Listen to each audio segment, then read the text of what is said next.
Imagine handing a massive financial institution one of your hard-earned dollars today, and the representative looks you right in the eye and says, well, great, you are not allowed to spend this until the year 2060. Right.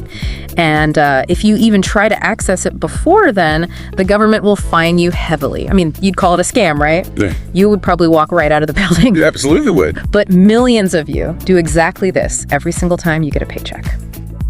Welcome to the Deep Dive.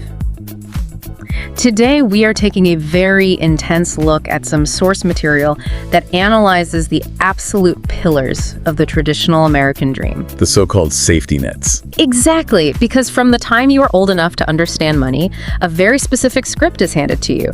You're told to, get a solid corporate job, automatically funnel a chunk of your income into a deferred retirement account for 4 decades, and lock yourself into a 30-year mortgage for a house in the suburbs. And you are told repeatedly that these are your safety nets.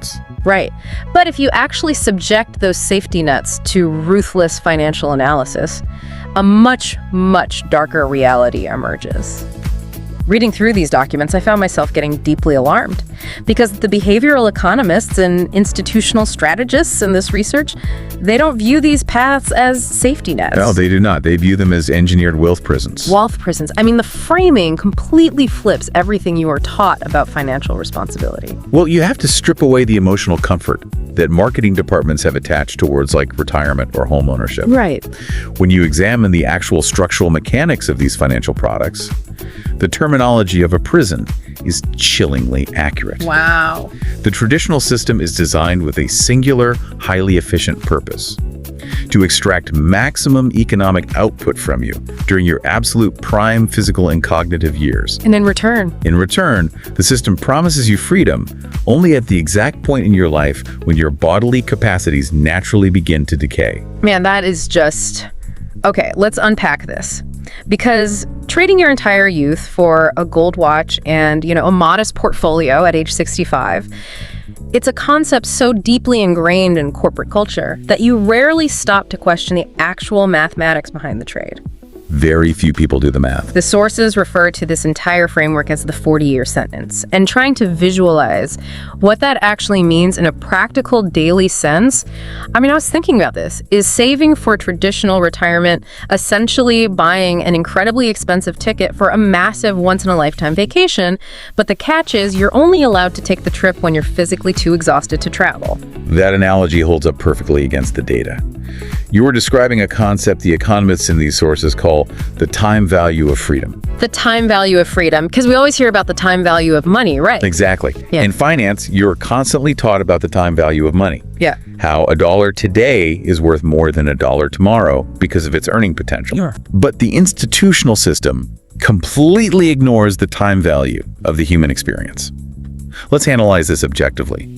A single dollar spent on travel, on an intense physical adventure, or on the high-stress environment of building a startup at age 25. Yeah. That dollar buys a completely different quality of life experience than that exact same dollar spent at age 70. Because at 25, you simply have the energy, the health, and, the sheer physical capability to extract the maximum amount of utility and joy out of whatever you're doing. Precisely. The human machine operates at peak efficiency during those decades. Right. The middle-class financial framework is mathematically and psychologically flawed because its primary metric for success is maximizing the raw number of dollars accumulated at the moment of death. God, that's grim when you put it like that. But it's the truth. By optimizing for that single metric, the system inherently minimizes the quality and the freedom of the decades when you're actually living. You are being asked systemically to trade the absolute certainty of your youth, your best, most vibrant years, for the absolute uncertainty of old age. Wait, that phrasing right there. Trading the certainty of youth for the uncertainty of old age. You don't even know if you were going to make it to 65, let alone be healthy enough to hike through Europe or start a passion project. Exactly. You're just giving away your most valuable, non-renewable asset, which is your time, exactly when it is worth the most to you. And the most brilliant part of the system's design is that it convinces you to do this enthusiastically. Yeah, because we all cheer for it. Right. It is marketed as ultimate financial responsibility. But the underlying reality is a brutal extraction of your prime years to feed corporate and institutional balance sheets. Okay, hold on. Here's where it gets really interesting because I have to push back here just based on conventional wisdom. Yep. A 401k or an IRA isn't literally a prison. It's a lockbox. A lockbox. Yeah, because if you could easily pull your cash out of your retirement account on a Tuesday afternoon, a lot of you listening would probably blow it on a depreciating asset like a new car or a vacation. That is the assumption, yes. So isn't that restriction actually a good thing? No. Isn't it just designed to protect you from your own worst spending habits? That is the exact narrative Wall Street has spent billions of dollars to instill in the public consciousness. Really? Absolutely. They want you to believe they are acting as your responsible financial guardian. But if you look at the actual institutional mechanics, Wall Street does not care about your spending habits. No. Not at all. Wall Street wants your capital locked up in deferred accounts for 4 decades for one highly specific mathematical reason. Which is? Assets under management fees. They collect an annual percentage on your capital every single year. And they collect those fees regardless of whether your portfolio goes up or down. So the house always wins. If the market crashes and wipes out, say, 20% of your wealth, they still take their cut just for holding the remaining money. Always. Even a seemingly small fee of 1% annually compounds massively over 40 years. It can easily consume nearly a third of your potential lifetime returns. A third, just from a 1% fee. Yes, and to guarantee that colossal stream of revenue, the institutions must ensure you cannot pull your capital out of the market. This is the architecture of the illiquidity prison. The illiquidity prison. Think about the reality of what a deferred retirement account actually is. You trade your labor for capital. You put that capital into an account. But you cannot touch your own money without facing a punitive government tax penalty until you reach the highly specific, completely arbitrary age of 59 and a half. Yeah, 59 and a half. Always seems so random. It is arbitrary. The state and the financial institutions have colluded to ensure your capital remains trapped to generate continuous fees for the institutions. It is incredibly unsettling when you break it down like that because the money is technically yours. You earned it. It's yours in name only. Right, but you're forbidden from using it to improve your current life or, fund a business idea today without paying a ransom to the government. It goes beyond unsettling. It is a systematic deprivation of your financial autonomy. The architects of this system have successfully criminalized early freedom. Wow. You are literally paying a penalty to the state just to access the wealth that you created with your own physical and mental sweat. Criminalized early freedom. That phrase just stops you dead in your tracks. When you analyze the power dynamics of this arrangement, the sources are not exaggerating when they call it a modern form of financial feudalism. Financial feudalism, like lords and serfs. Exactly.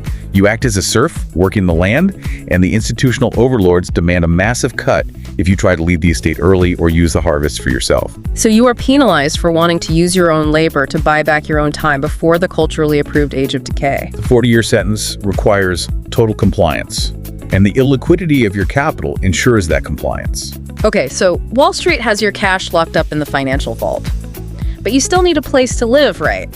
And that brings us to the second pillar of this middle-class script. If the 401k locks up your money, the sources point to something else that acts as the physical anchor locking up your life's trajectory. Yes, the primary residence. And this one is going to make a lot of you listening very defensive because it's the ultimate symbol of having made it in society. The primary residence and the 30-year mortgage. If we connect this to the bigger picture, the primary residence is arguably the most misunderstood financial product in the global economy. How so? Well, from childhood, you are conditioned to view buying a house as the ultimate sign of financial success, the foundational bedrock of wealth building. Right. It's the American dream. But the behavioral economists and real estate strategists in this research completely dismantle this notion. Let me test an analogy here based on what I read in the sources, because the way they describe homeownership doesn't sound like planting roots at all. Far from it. Treating a house as your primary wealth-building asset sounds like buying a massive, incredibly expensive machine for your factory that requires constant oil changes, expensive part replacements, and specialized insurance. Yes. But the machine never actually produces a single good to sell. It just sits on the factory floor, quietly eating your operating budget month after month. The financial math fully supports that analogy. You have to look at how a primary residence actually functions on a balance sheet. The middle class is taught to view view their home as an asset. Which it is, right? I mean, eventually. Not mathematically. An asset, by strict financial definition, puts cash into your pocket every month. A liability takes cash out of your pocket. Your primary home requires a massive debt obligation, recurring property taxes that only go up, insurance premiums, constant maintenance, and inevitable catastrophic repairs like a new roof or an HVAC system. Right, the stuff that constantly breaks. Exactly. It is a continuous, relentless drain on your monthly cash flow.